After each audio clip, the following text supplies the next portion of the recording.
Swap here, I've got to welcome Spawn and Jat to the desk. Jat representing NA, Spawn replacing EU, who is out of the tournament, so Crepo decided to...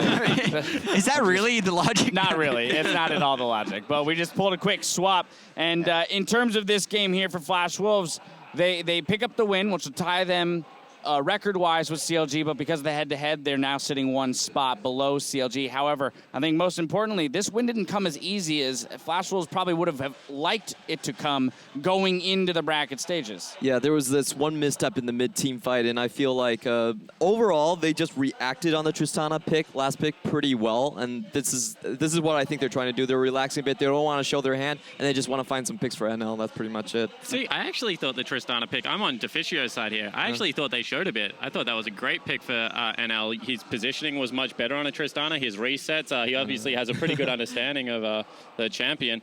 There was a couple of slips, and I think that's the important thing here, right, is that Flash Wolves, whether it was just taking it easy, as we're saying, or whether, you know, they are making these small decision-making and mechanical errors, they still are there a little bit, and I think they will enjoy the 4 days off to kind of tighten that up. Yeah, I think it was a relatively scary game for Flash Wolves. I thought, at least in the draft phase, that if they weren't able to snowball the victory, the team fight composition of SuperMassive would take them down. But even then, when they did slip up a little bit and the game was close, they showed superior execution down the stretch. They were able to reset up the split push and get the picks that were necessary and ultimately kind of make up for the fact that they couldn't actually make the mistake because they're a better team. Right, absolutely. Kobe would have been happy to have seen some champion diversity.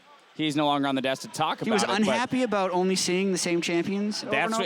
That's what he was saying at the beginning. He's like, oh, enough of the Azir and the Rise and the this and the that. No. We got Vayne and Tristana, man. So we got Vayne and Tristana. But okay, so let's talk about the merits of Tristana a little bit more. Since you said you agreed with Deficio about maybe showing the hand a little bit. You know, in one case, you're saying, hey, NL can play another champion. On the other hand, this now isn't going to surprise anyone in the bracket stages if you pull it out. Well, a couple of things. I actually think that as far as kill lanes go, Tristana's the best. So if you are going to play Soraka and you can find standard 2v2 lanes, you can kill a Soraka with a Tristana. I mean, the jump reset is incredibly potent because of satchel charge.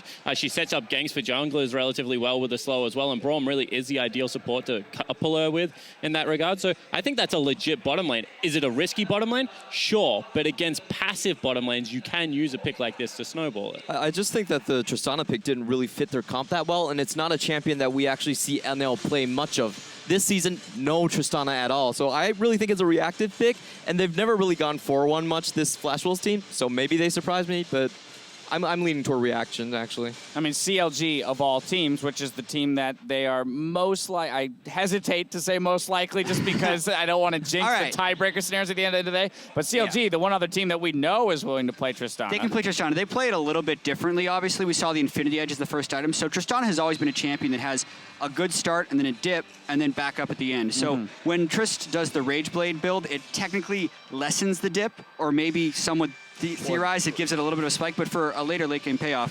I'm mainly worried about this because I remember back in the time when North America was going to get a good seed in the bracket stage. It was called the 2014 World Championships. And then SK Gaming beat TSM, and then they got seeded against Samsung White, who was the best team in the tournament right after that. So G2 can definitely still get some attitude into this tournament, even if they're actually eliminated from the bracket stage right now. All right, so then let's kind of look ahead to those two matchups just real briefly. G2 against CLG1. That's piece number one that has to fall into place. But on top of that, SKT has to beat RNG in order to force that three-way tiebreaker in which all hell can break loose. Yeah, it certainly can. And, you know, looking at how SKT has tightened up their game, stylistically, G2 and SKT, in my opinion, were the two hardest matchups for RNG to win, because I think that they make a lot of proactive plays, and SKT generally play a good reactive League of Legends. So I think that even though RNG have had a terrific tournament so far, this is still stylistically one of those matchups that RNG will take